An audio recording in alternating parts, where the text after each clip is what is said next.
நித்யாவோட நான் 2019 வந்து 2020 வந்து 19 அப்படின்னு சொல்லிட்டு ஒரு மலையாள படம். அதில் ஒரு சின்ன கெஸ்ட் ரோல். ஆக்சுவலாக அது ஃபீமேல் சென்ட்ரிக் ஃபிலிம். அந்த டைரக்டர் வந்து அவங்க பேர் இந்து. ஸோ அவங்க நித்யா தான் நடிக்கிறாங்க, எனக்கு தெரியாது. ஆக்சுவலாக வந்து இந்துவோட கதை அது பிடிச்சி போய் அவங்களுக்காக பண்ணலான்னு சொல்லி போனது அது. அப்போ 2 பேரும் ஏதாவது ஒரு நல்லா எல்லாம் சேர்ந்து போய் இது ஒரு படம் ஒர்க் பண்ணுவோம் அப்படின்னு பேசிட்டு வந்தது. அதுக்கப்புறம் இப்படி நடக்கும் எதிர்பார்க்கல. ஏன்னா இந்த மாதிரியான ஒரு படம் நித்யாவோட ஒர்க் பண்ண ரொம்ப ஆசை இருந்துச்சு. ஆனால் இந்த மாதிரியான ஒரு படத்தில் அவங்களோட ஒர்க் பண்ணதாக பெரிய சந்தோஷம். படம் பார்க்கும்போது அவங்க எல்லாருக்கும் தெரியும். இந்த கதாபாத்திரத்தில் நித்யாவை தவிர வேறு யாரையும் இமேஜினே பண்ண முடியாது. எனக்கு தெரிஞ்சிருக்கு அவங்க பண்ண எல்லா படத்துலையும் அதுதான் நினைக்கிறேன். நித்யா ஒரு படம் நடித்தாங்கன்னா அதுக்கப்புறம் அந்த இடத்துல வேற ஒருத்தர் வச்சு பார்க்கவே முடியாது.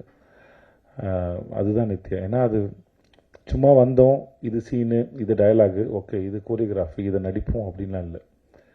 அதை முழுமையாக புரிஞ்சுக்கிட்டு அது என்ன பண்ணலாமோ, இன்னும் எப்படிலாம் பண்ணலாமோ, டைரக்டுக்கு என்னெல்லாம் தேவையோ அது எல்லாத்தையும் சரியாக புரிஞ்சுட்டு அதை சரியாக பண்ணிடணும் மெனக்கிடக்கூடிய ஒரு ரொம்ப அற்புதமான ஒரு ஆர்டிஸ்ட்டு. நான் நித்யாவோட ஒர்க் பண்ணது ரொம்ப பெரிய சந்தோஷம். தேங்க்ஸ் நித்யா. இந்த படத்தில் நீங்கள் வந்து ரொம்ப நன்றி.